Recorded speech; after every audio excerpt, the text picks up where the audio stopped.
Hey, it's me, the Quenchies. I'm that late afternoon craving you just can't shake. Wait, what's that? Welch's Grape Aid? No! Made with real fruit and no added sugar, nothing answers the call of the Quenchies like Grape Aid. Got the Quenchies? Grab a Grape Aid in your juice aisle. Body wash. Wishing for a body wash made with natural ingredients? Dr. Squatch has got you covered. Manly scents that make you irresistible, a thick lather that leaves your skin moisturized all day. No matter what you're looking for in a body wash, rest assured Dr. Squatch is your best bet. Pick up one today in store or at drsquatch.com. It's Dr. Squatch Body Wash for men who prefer natural. Atheists, agnostics, long-haired weirdos, short-haired weirdos, vandals, hooligans. The government, hug the government, love the government, hug the government, love the government, hug the government. Welcome to The Politics Guys, a place for bipartisan, rational, and civil debate on American politics and policy. I'm Northern Kentucky University political scientist Michael Baranowski. My guest today is Heather Cox Richardson, professor of history at Boston College, who most of you probably know from her very popular Letters from an American Substack. She's also the author of Democracy Awakening, Notes on the State of America, which has recently come out in paperback. We talked over a year ago, and I am very happy to have her back. Heather Cox Richardson, welcome back to the show. It's a pleasure to be here. So when we originally talked, this is a little bit over a year ago, and it was just after Democracy Awakening came out in the hardcover. And I hope that anyone who hasn't heard that will check it out. I'll make sure to put a link in the show notes. I don't want to try to recreate that conversation, but I thought it might be helpful for listeners to have a sense of what the book was about, kind of a sort of an overview sort of thing for people who didn't hear us back then, or maybe just as a refresher for people who did. So I was hoping you could kick things off by sort of going over what you feel to be some of the key points in the book. Well, the book was originally designed to be an answer to a lot of the questions that people ask me all the time, like, do we live in a democracy or a republic? And when did the parties switch sides? And what was the Southern strategy? But what I realized pretty quickly was that the question that almost everybody asked me right off the top was, how on earth did we get here? What is going on? And how do we get out of it? So the book starts in 1937 and talks about the rise of an articulated opposition to the New Deal government that at the time Franklin Delano Roosevelt was putting in place.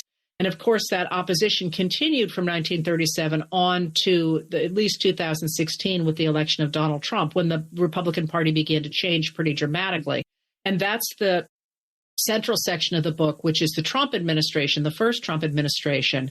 And then the real question for me was, how does one protect and expand American democracy without access to the ballot necessarily? Because that's really a central and interesting question about the United States, is the degree to which it has expanded the concepts of the Declaration of Independence, despite the fact that the rights of our government belonged in the hands of a very few largely wealthy white men at the start. How did that expand?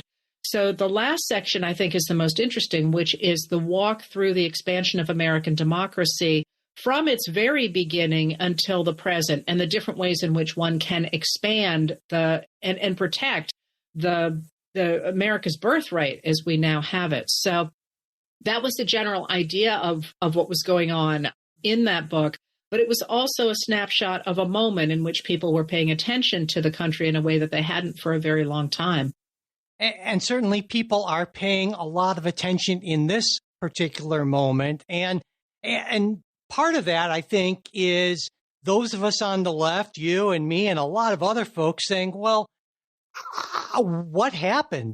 Right? I mean, and so that's the first question I wanted to really ask you is, there were so many different takes on what happened, not just on why Donald Trump won yet again another electoral college victory, but shockingly to almost everyone, the popular vote as well, and why it was just generally such a good election for Republicans.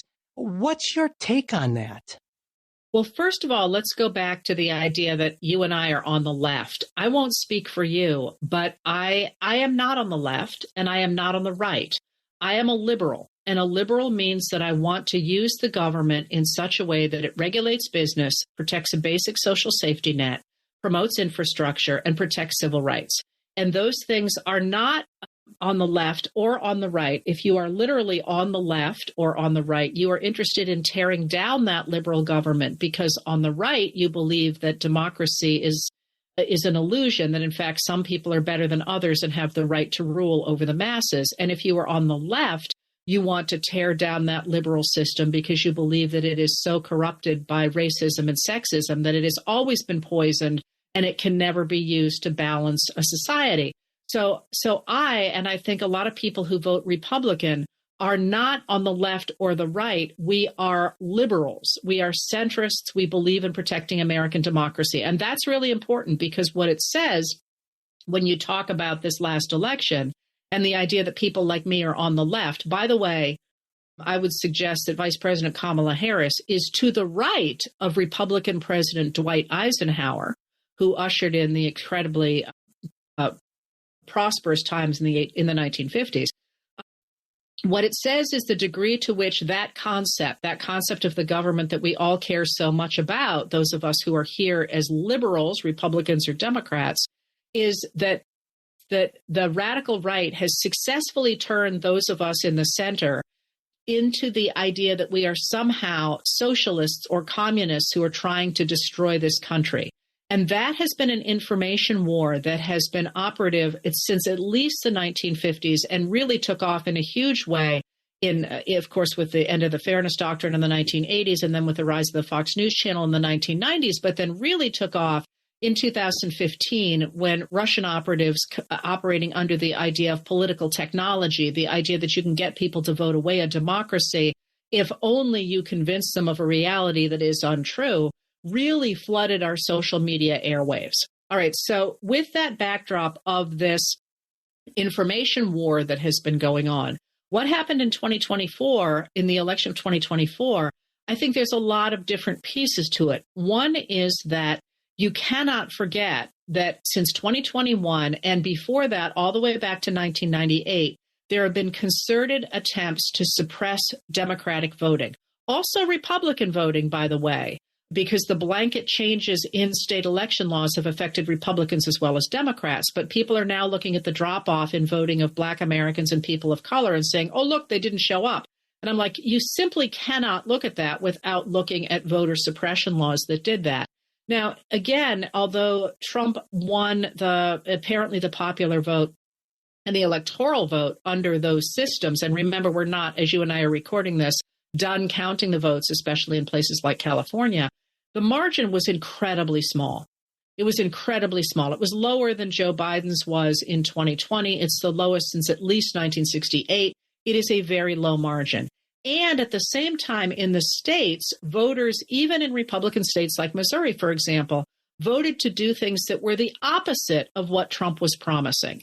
That is, they voted to protect abortion rights. They voted to raise the minimum wage. They voted in many ways for policies that were Kamala Harris's policies. And again, the interviews that have happened both before and after the election suggest that a lot of people did not understand what it was that Trump was putting on the table. And they thought they were voting, for example, for abortion protections, when of course we know that he stands for the lack of abortion protections.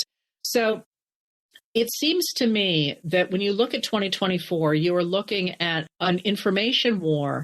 You are also looking at a real problem going forward for the MAGA Republicans, in that Trump has promised to different constituencies different things, and that are mutually incompatible. So I think that when I think about the 2024 election, what I see is extraordinary confusion more than the idea that Donald Trump is suddenly some great hero. I don't think that's the case. And I think that what is going to happen going forward is very, very much in flux. And so, not to oversimplify, but certainly then a big component of how you see it is being a messaging / propaganda problem, or an advantage from on the right. Would that be a fair characterization of kind of the summary view? Yes. I mean, both in the long-standing attempt of formerly establishment Republicans, who never were part of the traditional Republican Party, by the way, which, is a fascinating, it's one of the things I study. I'm happy to talk about that. But we really got the rise in the Republican Party starting in the 1980s, but really taking off in the 1990s of its takeover by a small cabal of people who wanted to get rid of what I just described as that liberal government. And it was Republicans as well as Democrats who adhere to that liberal government. It's not just some left Democrat thing, which is what the movement conservatives described it as Republicans like Newt Gingrich described it as, or Bill O'Reilly or Rush Limbaugh described it as. It was actually popular among members of both parties and still is popular among members of both parties. So there has been this long-term propaganda swing in the American media. But in this particular election, what we saw, and if you look at the statistics, you can also see this, they're everywhere, is that people who understood the reality of tariffs, the economy, and immigration went for Harrison Walz by a margin of 3-1. People who were uninformed on those things, who believed things that were not true, went for Trump by a margin of 2-1. So then if you put that against the statistics of who follows what media, people who read newspapers, again, heavy for Harris. People who watch network news, heavy for Harris. What made a real difference is the people who were getting their information from YouTube, primarily podcasters like Joe Rogan, or from X, which is owned by Trump supporter Elon Musk, or from Reddit. Those people voted heavily for Donald Trump, and they were not informed about what was really at stake. That is, for example, they thought that China would pay for tariffs. Well, no matter how much people like me yelled on paper or on our media on Facebook, for example, that tariffs are taxes on the consumer, one of the big things that spiked after the election was literally, what is a tariff? Yeah. So I guess you can look at it as a messaging issue or a messaging problem for the left. And certainly that seems to be a big part of your argument. I would agree with a lot of that. But I think there's also the possibility that it's a messenger problem, who's delivering that message, because there's something compelling about Donald Trump to people that wasn't compelling, I would argue, in the same way from, say, Kamala Harris or a Hillary Clinton or a Joe Biden. And I mean, we're 1 for 3 against Trump now, Democrats, and that one win was sort of a pandemic assist sort of win. And I got to wonder if that says something about the sort of folks that Democrats are nominating and the sort of campaigns that they're running. And I wonder what you think about that. Well, I would disagree that Harris's campaign was not exciting. I think that she actually used alternative media extraordinarily well. She really ran a modern campaign. Now, I would argue, and I wonder what you think of this, that one of the things that Trump always used to do well is he's a really good speaker. I mean, a lot of people don't like him and don't like what he says and all that, but he read his audience very well. He was compelling. He was funny. I mean, you got into what he was saying. That is not the Trump that ran in 2024. He is mentally much less acute, much less able to read an audience. And the people who were showing up for his rallies kept leaving, in part because they were just vengeance-filled screeds that went on for a really long time. That's a different question than who is giving messages to the voters. Because, one of the things, if you look at the media that I just outlined, people like me have a very big following on media that is consumed by older Americans. But come on, who is going to listen to me on TikTok? I'm a 62-year-old white woman. I mean, that's not a statement about me, I think, or about the people who watch TikTok. It's just we're from very different eras.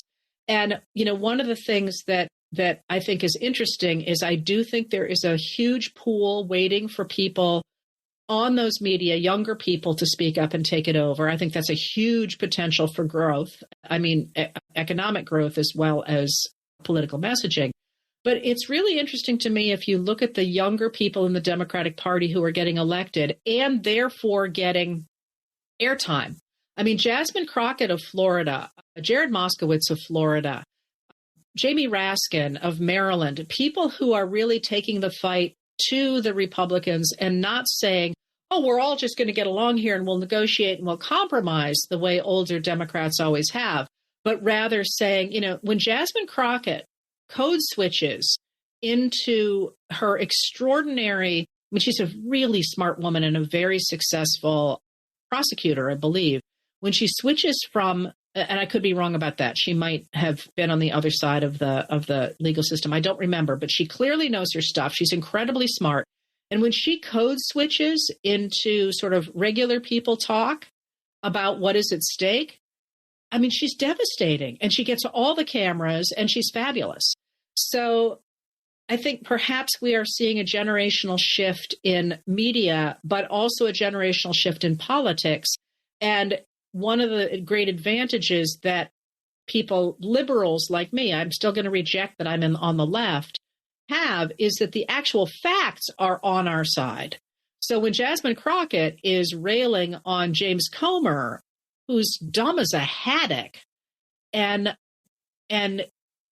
talking about the actual facts, that's a real advantage, because at some point, the old shtick about there's a conspiracy against me is just boring. I don't know if you saw Alex Jones today talking about how the fact that his media empire has just apparently been bought by The Onion. I don't know how that's going to play out from what we're taping now, but he's like, oh, they changed the rules and they came after me. And it's like, really, dude, we've been listening to this from you since the 1990s. It's just not interesting anymore.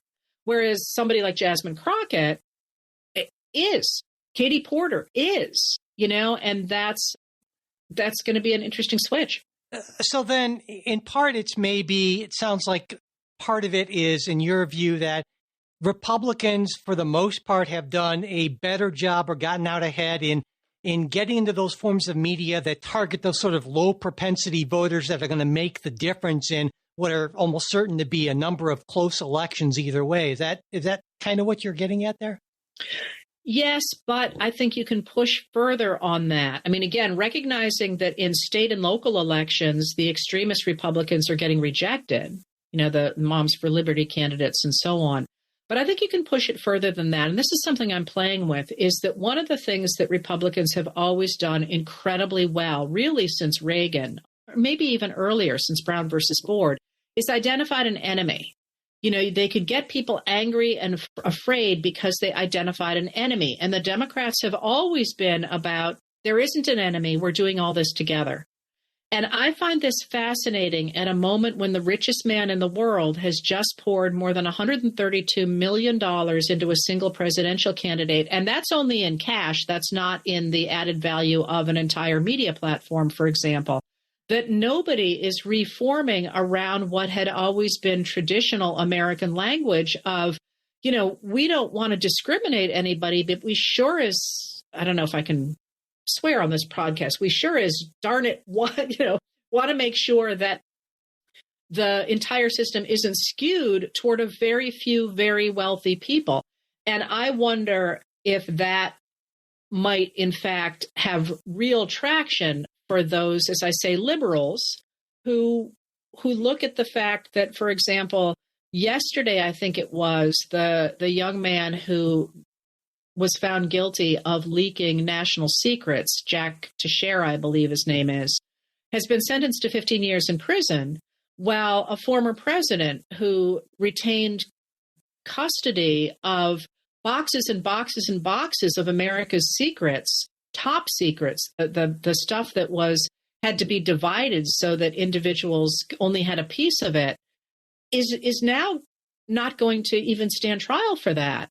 That, to me, is something that an average voter should really care about, because they're on the side of Teixeira in terms of their economic and social clout and political clout versus, the kind of people who are getting away with that. So it is possible going forward that the Democrats, and I don't work with the Democrats, of course, but I mean, I did in this last election, but I'm not because I'm worried about Trump, but I'm sort of a historian. I don't really come down on something like that.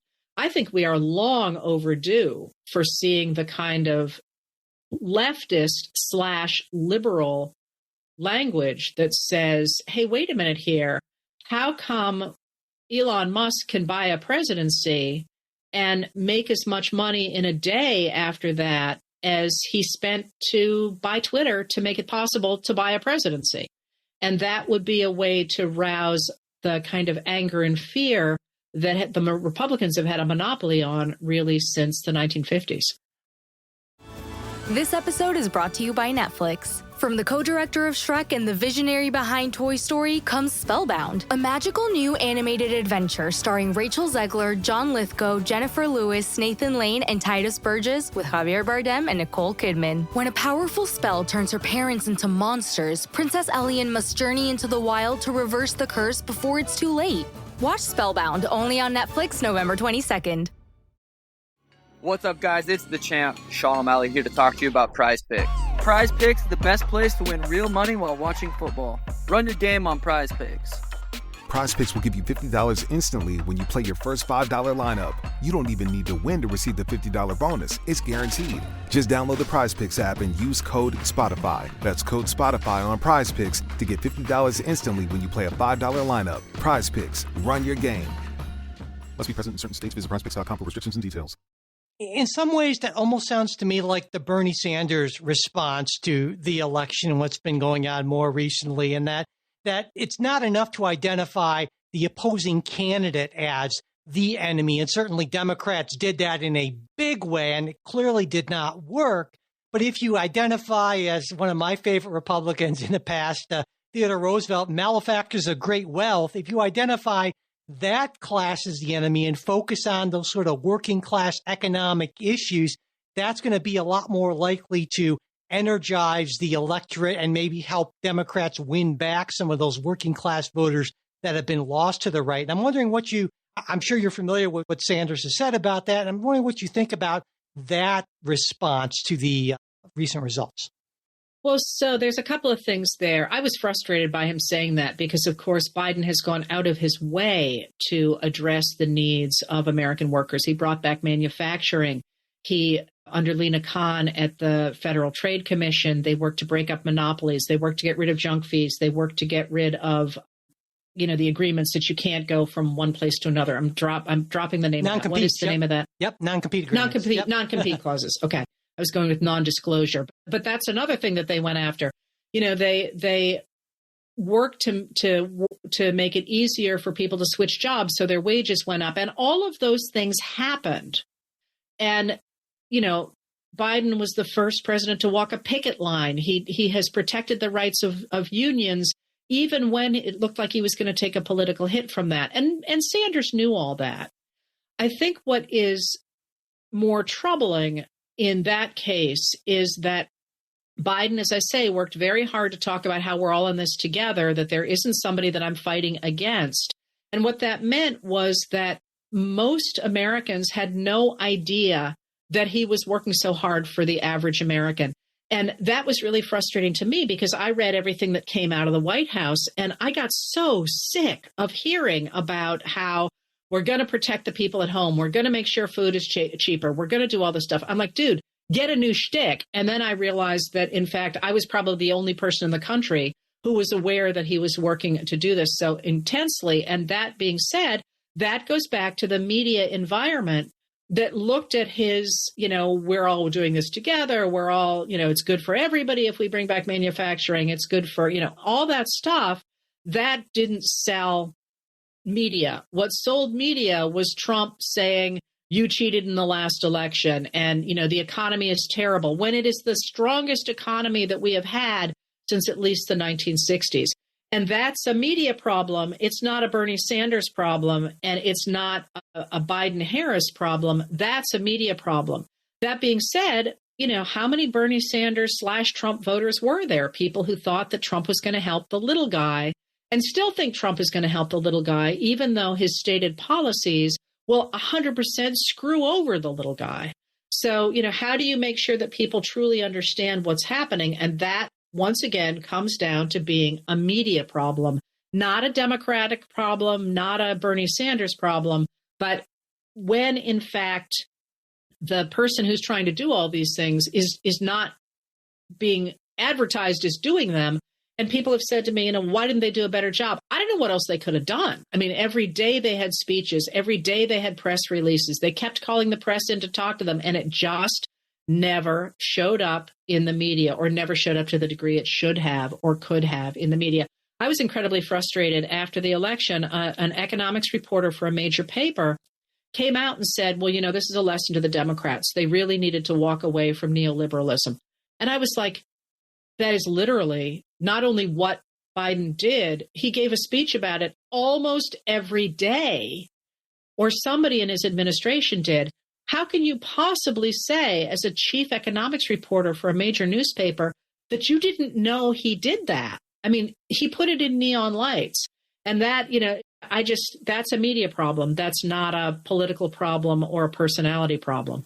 Well, I certainly agree that it's at least in part a media problem. But when I think about what I hear Trump voters saying about the economy, they're not really talking about wage growth and the market and that. They're saying, my God, can you believe what milk costs? And that's not really an inflation issue per se. I mean, inflation is down practically to that 2% Fed target level, but it's that prices are higher, and it can take years for people to kind of readjust to that new normal. And so, I mean, you can make an argument that this is really much bigger than Trump or Biden or anything. If we look at what happened to pretty much all ruling parties in 2024 elections, suffered some loss in support. And this is just maybe more about fundamentals, which would suggest that maybe Democrats don't have to make any major course corrections. This is just kind of a giant wave that swept Democrats away with a lot of other ruling parties in plenty of other countries.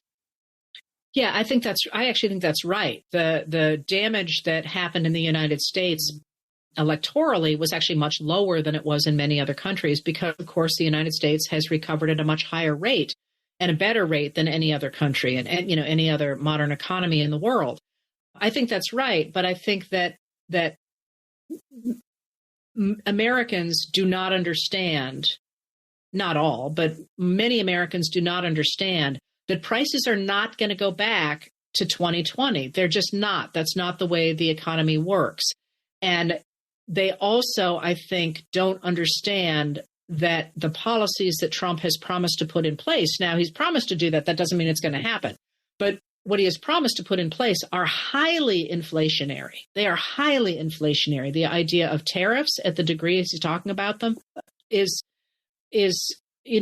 off the charts. It will send up the cost of things in America between 40 and 60% on some items, if in fact he does that. And similarly, the idea of deporting undocumented immigrants, he very carefully divorced the idea of those bad people, as he would have described them, from the idea that, in fact, they make up 50% of our agricultural workers. Now, you can do that. You can get rid of your undocumented population, and you can also get rid of your immigrant population. But that has always been baked into our agricultural system from the very beginning of the time we start to get the development of modern agriculture in the 1880s and the 1890s. It was always dependent on migrant labor. Now, you can get rid of that the way some other countries have done, but the trade-off for that is you have to expect that prices are going to go through the roof, which, we pay very little in food, in amounts for food. We pay very little for food in the United States compared to other developed countries, or other modern economies. So I think people really didn't understand that Trump can't take us back to where we were, unless, of course, he crashes the entire economic system, which is also on the table if, in fact, you listen to somebody like Elon Musk. And then stuff is going to get really, really, really cheap because the entire modern economy is going to have crashed, and that's going to do nothing for anybody. So, yes, I agree with you that in fact, this was a pretty normal backlash. But unlike other countries, the person on the other side of that backlash is somebody who has threatened really to overturn democracy and start an autocracy. And people like me thought that would be enough, that people would look at that and they would say, okay, maybe I don't love Biden and Harris, but I actually kind of like the idea of voting. And so I'm going to keep going that direction. And what they would discover is that the pieces that were put in place under the Biden-Harris administration, the Inflation Reduction Act, the Chips and Science Act, the Bipartisan Infrastructure Law, those things are going to keep boosting the economy. in a way that, now Trump will be able to reap if, in fact, he doesn't mess with it, which is, again, part of the pattern of our politics. The Republicans destroy things and the Democrats fix them. And then the Republicans then reap the benefits of that, destroy it, and the Democrats come in and fix it again. And that's been the pattern since the 1980s. Yeah, on those economic issues in particular, the tariff issue and the idea of what would happen to our economy if we deported millions of migrants from this country. Disastrous, no question. I mean, almost any reasonable economist comes to that conclusion. But when I ask Republicans about this, I mean, non-MAGA folks who maybe voted for Trump, what they'll tell me, and it's my co-host Jay tells me all the time, is listen, you got to take Trump seriously, but not literally. He says this stuff, but on the tariffs, what's going to happen is that he's going to understand what the results are going to be. He never was serious about this, and he's going to get some pushback. And what Trump cares about is being popular and being loved. So he's not going to do these things. And therefore, the negative effects of this are going to be mitigated by the fact that he's just wasn't going to do them in the first place. What do you think about that? Because I'm sure you've heard that argument yourself. Yeah, I think what we don't know is what he's really going to do. I have a real problem with the idea of politicians who lie to us simply to entertain us or to put together, in this case, a white nationalist base. I think that it's very clear that Trump cannot deliver what he has promised. That is, he can't both protect abortion rights in the states and give the national abortion ban that he has promised under Project 2025 and under the Republican platform. Two different constituencies believe two entirely incompatible things. He can't both put in place tariffs and lower costs. You cannot be dry and wet at the same time. And there's a number of ways in which there are things he's promised that he can't deliver. But what I would say is about this is because this is what people like me are sitting around thinking about. What is the future going to look like?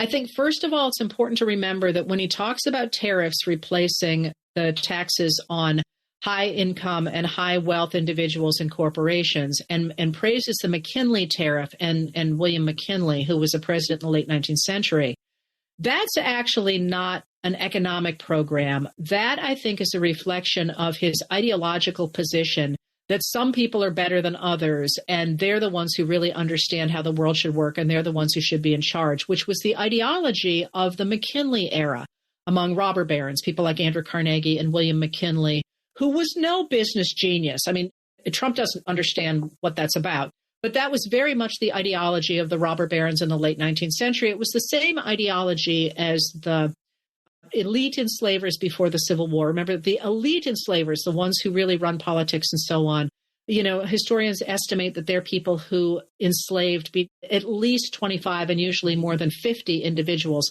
That's a very, very small percentage of the population, less than 1% across the nation, not simply in the South. Now, enslaving was more widespread than that, but most of the enslavers were small farmers who aspired to purchase one, maybe two other human beings and worked alongside them in the fields and so on. And even if you put all those enslavers together, there were far more people in the American South who did not own human beings than did. And the only reason I'm making that argument is not to excuse the horrors of enslavement, but rather to say the idea that there was this huge widespread advantage to American enslavement is just not true. It really served a very, very small proportion of the Southern white elite. And they were very articulate about how they really were the people who should run everything. And the rest of the world was what they called mudsills. It's the same ideology you saw in fascists rising in Germany in the 1920s and the 1930s, who literally looked to America for their legal systems to see how people could be discriminated against in the laws. And that idea, I think, is very much what Trump embraces. So I think it's important to remember that that's kind of the driving ideology behind Donald Trump. All right.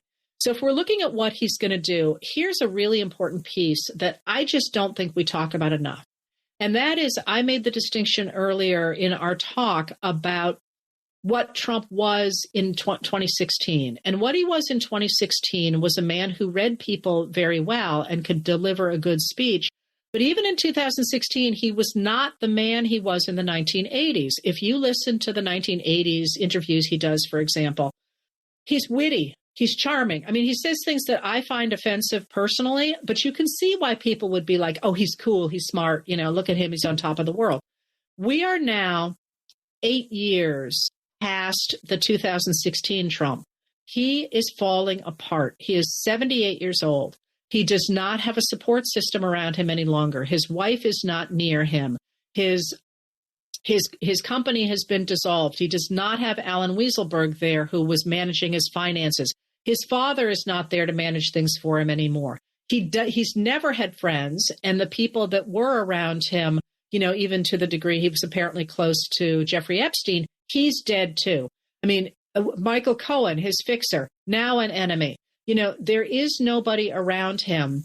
And right now, it seems to me he has ceded power to Elon Musk, believing that Elon Musk is this great genius and he's going to run everything and Trump's just going to get to reap the benefit of that. That's going to be interesting to see how it plays out because, of course, Musk is not an elected official, and a lot of elected officials are looking at him and being like, wait a minute, where the hell did you come from? Or where the heck did you come from? So if you look at what things are going to look like going forward, I think it's important to look at who Trump has put in place of managing the immigrant deportations. Those are all hardliners. Kristi Noem and mind you, these people aren't confirmed yet, but there's no reason to think that somebody like Kristi Noem would not be confirmed by the Senate. Now, other people that he's suggested, I think, will not be confirmed. But Kristi Noem at Homeland Security, Homan at the head of ICE, and Kevin and Stephen Miller as a deputy chief of staff and an advisor in Homeland Security. Those are all absolutely committed to the idea of being as aggressive about deportations as is possible to be. And interestingly enough, they have talked about starting in blue states, in blue cities, right? Why not start, if you really wanted to throw out immigrants, why not start in Texas and Florida? Well, because they recognize how badly that would hurt the economies in Texas and Florida. So this is really an attempt to create pain and suffering in Democratic-dominated states, I think with the hope of being able to use the Insurrection Act to then take control of those states, because those states are the wealthy ones in the country, right? They're the ones who are really producing all the money, not the red states. And that's a blanket statement. Of course, Texas is not in the whole entirely, but California and Massachusetts are a lot bigger, and New York are a lot bigger producers of American wealth than any of the southern, than Mississippi, for example, or Arkansas. So I think if you look at that, I think that's a really important caveat when you say, oh, he's not really going to do it. I think what's more likely is what we'll see is with the tariffs will very, very quickly turn into corruption. Please don't put a tariff on my sneakers or whatever. And in exchange, I'll, take a room at the Trump hotel and whatever. I think that's going to be corruption. That's what we've seen all over the rest of the world when you have a leader who has the ability to put tariffs or not. So I think we're going to see that. I think we're also going to see the corruption of our information. So we don't actually see what's happening with inflation. And the other stuff I do think is going to be more malleable than if he was 40. Because if you're a Republican elected right now, you needed him to get elected in 2024. You needed his base. It certainly seems from exit polls that about 22% of the Trump voters were white evangelicals. They went for him 87%. You pull them out of the electorate, and Harris won by 20 points. So they needed him in 2024.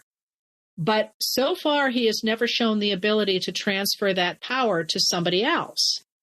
And if that's the case, and he's a 78-year-old man who is mentally breaking down, if you're a Republican elected, where is the payoff for putting his deconstruction of the American state into place?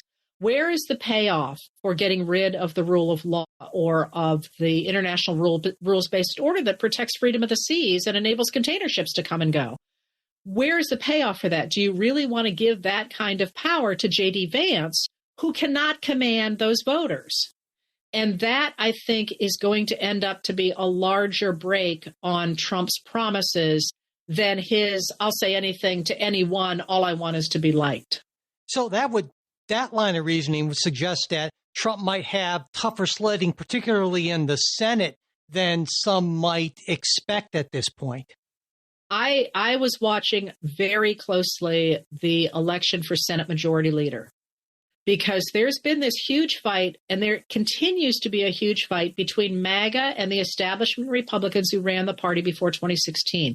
Again, neither one of them are traditional Republicans, but that fight is what kept Mitch McConnell, the former Senate Minority Leader, pulling back, not engaging. It's one of the reasons that they got absolutely nothing through the Congress last year, because the MAGAs controlled the House of Representatives and the Senate wanted no part of it. So in that attempt to elect a Senate Majority Leader, the front runner for the MAGAs and the person that both Elon Musk and Donald Trump, can you believe we're talking about Elon Musk like he's an operator in politics, but he is, right? And also the MAGA influencers, the MAGA influencers in the media also really put a lot of pressure on the Senate to elect Rick Scott of Florida, who was just going to give Trump a rubber stamp for everything. Rick Scott didn't make it off the first ballot. Crucially, it was a secret ballot, but he didn't make it off the first ballot. And the very second ballot sent the election to John Thune of South Dakota, who is very much in the mold of Mitch McConnell. And so that, I thought, was I was really, of all the things that have made me nervous since the election, I thought, if Rick Scott gets this, where Trump gets everything. And when push came to shove, the Republican senators, because it was a Republican vote, voted quite strongly against, not only for Thune and for John Cornyn, who was also running, who also got a lot of votes, who were both in the McConnell mold, but they rejected that MAGA senator on the first ballot. And I would love to know how many votes he actually got. I have no way to get that information, but I'm guessing it wasn't a lot. And that says a lot about, again, if you divorce yourself from the emotions of this moment and Trump's threats and so on, Trump wants to be a dictator. He wants to hurt people. He wants revenge. He wants all that stuff. He said he was going to deliver it. And if he were 40 years old, I would be beside myself. But if I'm a Republican elected looking at this, what can he give me now? What can he deliver that will help my career? And pissing off the people in my state who voted for abortion rights and a lower minimum wage and, public schools and all the things that they voted for, in order to hitch my wagon to the star of a 78-year-old man who never has had long coattails and who is clearly mentally deteriorating and who seems to be trying to cede power to an unelected and, by the way, probably illegal immigrant, and then has in his wake the most unpopular vice presidential candidate in history. I'm thinking I want to consolidate my own power somewhere else. That's how I would see it. And then that makes you wonder about what he's thinking with some of these early nomination choices. I mean, the attorney general pick, that's almost certainly not going to go anywhere.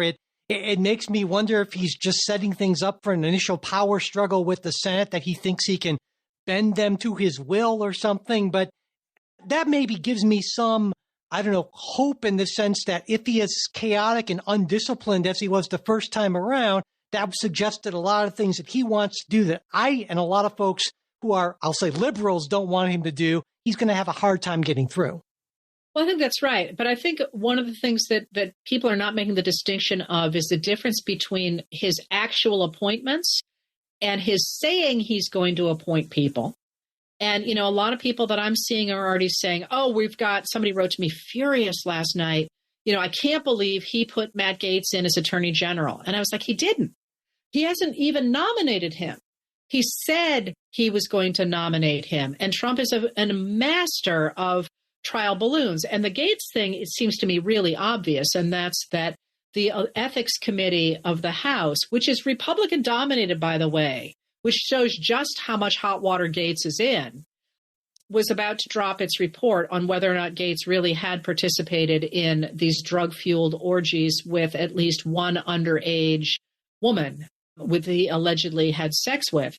And the fact that he kept saying, I'm not going to cooperate, this is nosiness and all that. The fact that as soon as Trump made that announcement, he resigned his position, which theoretically should stop the release of that report.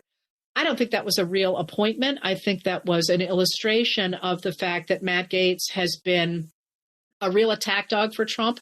We know he asked for a pardon after the events of January 6th, so I assume he's in deep there. And Trump went out of his way to talk about how Gaetz had stood up for him against the Russia hoax. So I think he was paying a debt there.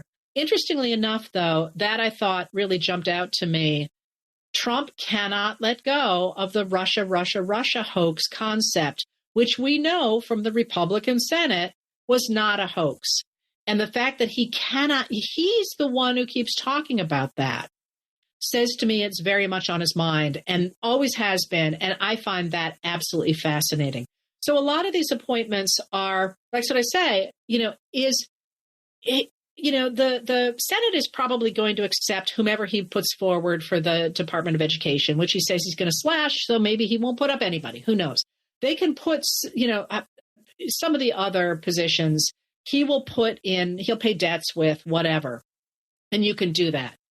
But is the Senate really going to turn over the Department of Defense, which is a department that spends more than $800 billion with a B dollars and oversees close to 3 million personnel?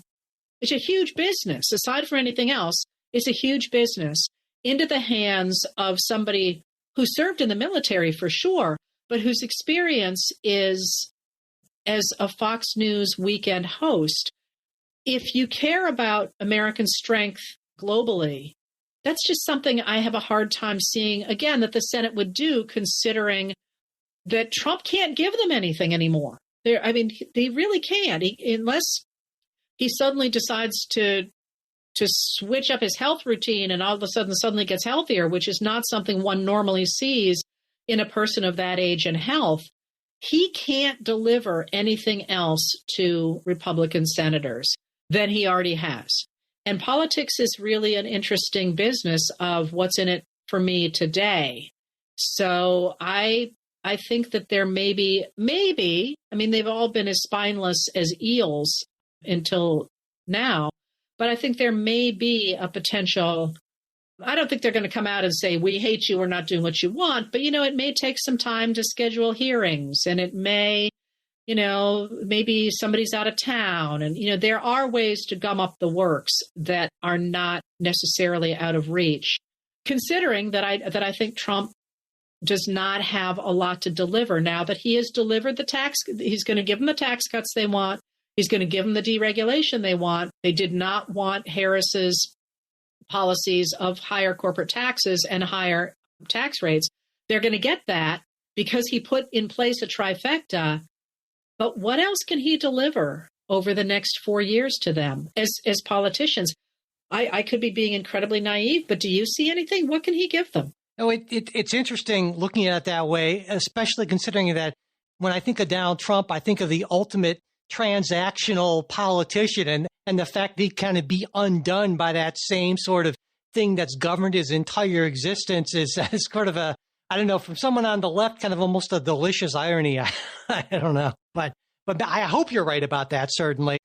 Well, one thing I wanted to ask you about more broadly is, now I'm here in Ohio, and so we didn't really have any kind of presidential ads because we all knew how it was going to go. But there was a pretty important Senate race between Bernie Moreno and Sherrod Brown.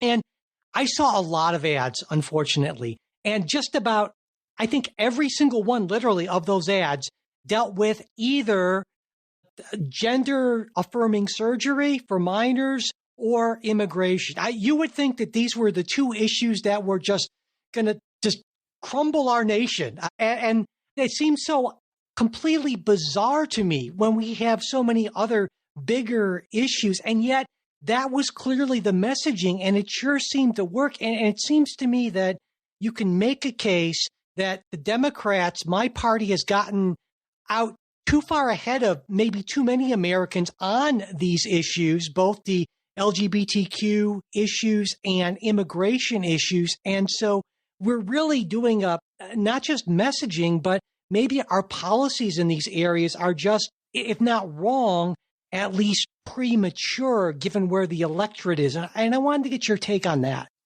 So I'm going to disagree with that as well. One of the things that really jumped out to me about the Harris campaign was she very deliberately did not make it about identity. She very much backed away from identity politics. And the appointment or the tapping of Tim Walz, the governor of Minnesota, to be her running mate, I thought was a fascinating example of that.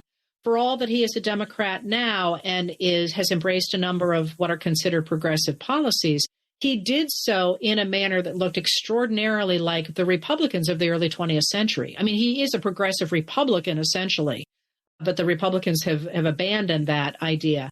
And she, at her convention, at the Democratic National Convention, when everybody was wearing white for the suffragists, in the United States, she wore black. She really walked away from that. That was a deliberate construction of the Republicans to pull out the idea of trans Americans as being some giant threat. And one of the things that I think, speaking of media, that we have to start doing is calling out the Republicans, the MAGAs, as being about identity politics, when the liberals are like, no, we don't want to talk about identity politics. And she never talked about being the first woman of color in the White House or being a woman in the White House. She just never talked about that. Hillary Clinton did. She did not. They backed away from that to reclaim this idea of centrism. And I actually think that's the future of the country. And I'll tell you something interesting about that. But so she did that. And similarly on immigration, that was disinformation, as we know that the Democrats caved on all. In fact, I thought they went too far, caved on all of the demands that they made, for example, for protecting the Dreamers, for protecting DACA recipients, for making sure there was a path to citizenship for undocumented undocumented immigrants who had worked in the country for a long time and were part of their communities. Interestingly enough, a MAGA voter screamed at me after the election about how he didn't want open borders, but he did want to deport criminals. Of course, we do deport criminals, right? That's already a thing. And after they've served their time, if they're convicted. And what he really wanted was what Trump was offering, which was an easier path to citizenship for people who were already here and working in the community. And I was like, dude, you just embraced a policy that is to the left of the Democrats and 100% not what Trump was offering. And he just called me a liar. So that's not about the Democrats not reflecting America. To the contrary, I mean, it seems like this MAGA voter wanted more than the Democrats were giving. This is a question of disinformation. And I have a real issue here with the fact that we keep attacking those systems in our country that are the ones standing against authoritarianism. The Democratic Party right now, I think, is doing a bang-up job of trying to protect American liberalism, as I say, not from the right or from the left, but this idea of a democratic government. And of course, in the wake of the triumph of a man who has promised to be an authoritarian, all the knives are out for the Democrats. And as somebody who's trying to preserve American democracy, I'm like, hell no, this is not the time to go after the Democrats. This is the time to go after the authoritarians in the Republican Party and to try and bring the Republicans into this formerly popular liberal basis where, in fact, we're going to disagree about financing and supply chains and education and all of those things. But we're going to disagree within that framework. And one of the things that I'm watching really closely is that if our history is any guide, what we might be looking at is a moment, and I hate to do this to you, but very much like 1884. Because in that election, what happened was that in 1880, the Democrats lost because they had permitted the former Confederates to take over the party and to say, we're going to get rid of Reconstruction. We're going to put Black Americans back into subservient positions. We're going to get rid of the federal government doing all that. I mean, they did a whole bunch of really extremist stuff. And so they lost the 1880 election, and they lost the 1880 election by a teeny tiny margin. That's how we get James Garfield, who's a Republican. But the Republicans are also corrupt. Garfield isn't, but the party is. It's starting to be the robber baron party. So in 1884, the Democrats turned to urban politics and they elect Grover Cleveland. And Grover Cleveland is a Democrat, but he says, let's cut out all the Confederates. We're going to make sure Black Americans and Chinese Americans and women all have a decent shot. Mind you, this is the 19th century, so we're not talking about, but it's an ideological position. And we're going to, he desegregates the New York City police force. There's all kinds of ways in which he looks like a modern progressive figure. We're going to lower the tariffs so people have more money. We're going to push back on the robber barons. We're going to do all this stuff. And of course, the rich Americans in the Republican Party go ballistic. And in 1888, they're determined to protect the tariffs. And they managed, although they lose the popular vote, they managed to put their own guy, Benjamin Harrison, into the White House in order to protect the tariffs and to protect the robber barons. When Cleveland wins and gets the trifecta again in 92, they deliberately crash the economy and they say, the Democrats are the worst thing that ever happened. They're communists, they're socialists, we hate them, and so on. But what comes out of that is in the election of 1884, the Democrats had won in part because Republicans looked at the extremes of their party too and said, we don't want this. And they become the mugwumps. They switch parties and they lose power within the party. But those younger Republicans in the party look at this stew of Americans really want reform, and both of the parties are serving different interests. And from that, we get the rise of Theodore Roosevelt. Theodore Roosevelt and the person who really put him in power, is a guy named Henry Cabot Lodge in Massachusetts, became friends in 84. And they are the ones who carry forward the idea of reform. And crucially, and where I was going with this, is that when Roosevelt ascends to the presidency in 1901, and before that, when he's working in New York, who is he working with? He's working with Grover Cleveland.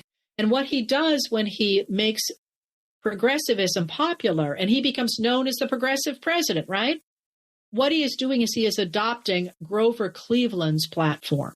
So it is a democratic platform that has been so tarred as being communist and socialist, and you people are un-American, and you should be taken out and shot, and all the terrible things they said in the late 19th century. Once you put an R beside it, it became, oh my God, this is what we were always looking for. Why did nobody do this? And that is certainly, again, if I were, and of course I'm not, but if I were a Republican, a young Republican who wanted to have power going forward, boy, that's what I would step into. I would step right into the language of Kamala Harris and Tim Walz about community and about building the middle class and about how we're all going to do this together, and we're going to push back against the malefactors of great wealth, as Teddy Roosevelt did. But where did he get that? He got that from Grover Cleveland. Interesting. I could talk to you at Joe Rogan-esque length, but we're running low on time. And so I want to end with this. When we talked the last time, I asked you if you were optimistic. And at that point, at least, you seemed to be. You said to me that you felt we were seeing a changing of the guard and that you thought we'd see the dawning of an even more open and even more inclusive America. And so now I'm wondering, after this most recent election, both, do you still feel that way? And also, I guess, what do you say to Democrats, especially progressive, who are just devastated by Donald Trump's return to power? So I am always hopeful because, a number of people said to me after the election, what are we going to do? We can't go on. And here's a news flash coming from an older woman who has worked her whole life and also has 3 children and an extensive family.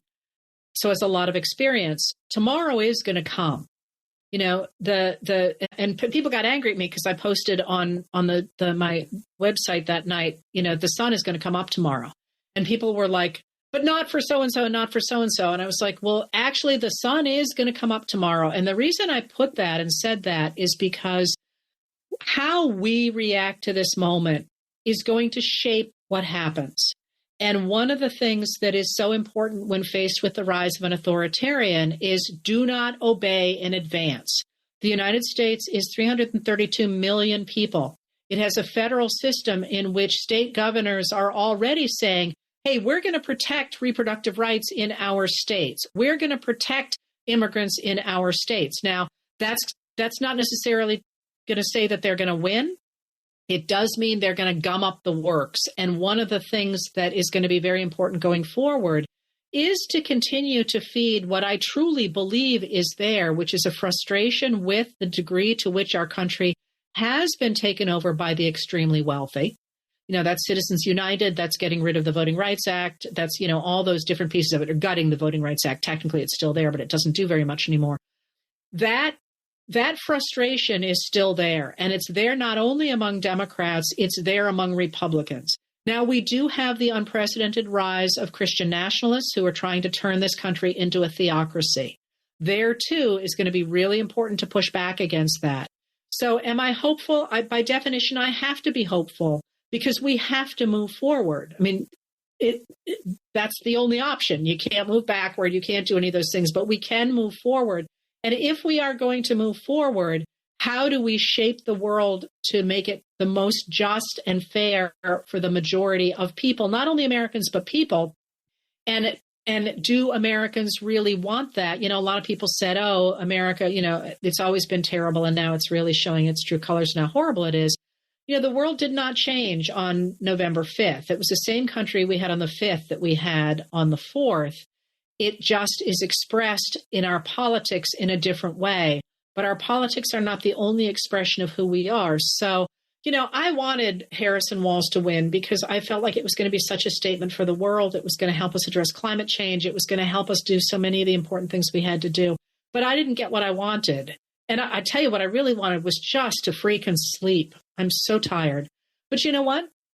We're going to go forward, and we've got to go forward and protect those people who are most at risk and to make clear what we really want. And as I say, Americans made it clear that they want reproductive rights protected. They want paths to citizenship for undocumented immigrants. They want prices to go down. They want more control over their lives. Those are all policies that the Harris-Walz team put forward that were rejected in, as you say, this moment in which so much was rejected among incumbencies around the world. But they are also things that Republicans want as well. Not the MAGAs who want to put religious rights in place, but that's only about 6% of Americans who want a theocracy. So if 94% of us are going to say, oh my God, we're going to give them all the power, I think we have a real problem. But I do think the fact that Trump is old and ill is a huge advantage for those of us who want to reclaim democracy. And I do think that we're going to have to really keep up the pressure going forward. I wish it were faster. I tell you, I wish it were faster. And I wanted it to happen because for many, many reasons. And I think it's going to hurt. I don't think anybody who's saying, oh, don't worry, nothing's going to happen. I think that's wrong. I think we're in for a world of hurt. But I don't think it is going to be for Donald Trump and the authoritarians a cakewalk into power. And one of the ways that we stop that from happening is continuing to put pressure for the things we care about. Absolutely. Heather Cox Richardson, thanks so much for taking the time to talk with me today. It's always a pleasure. Thanks for listening to this Politics Guys interview. If you're not already a supporter of the show, I hope you'll consider becoming one because without our supporters, we wouldn't be able to do this. And when you become a supporter, you get not just that warm, fuzzy feeling, knowing that you're supporting a good cause. I like to think we're a good cause, but you also get stuff like ad-free versions of everything we put out. You get our supporter-exclusive midweek show, the full length of that, not just the preview. And you also get to be part of our Discord group if you want. And there's always some interesting conversations going on there. At the $10 a month level or more, you get to actually be part of the episodes Jay and I do, if that's something you're interested in. So there's a lot of stuff is what I am saying. And I hope you'll consider checking it out. And to do that, just go to patreon.com/politicsguys. If you want to support us on Venmo, we're at Politics Guys. You can also support the show through PayPal. And all of our support links are always in the show notes, as well as at politicsguys.com/support. And as always, I want to close with a very special thank you to our wonderful executive producers, Bruce Johnson, Wilma Moreno, Daniel Toe, Ryan Beasley, and Don Oglesby.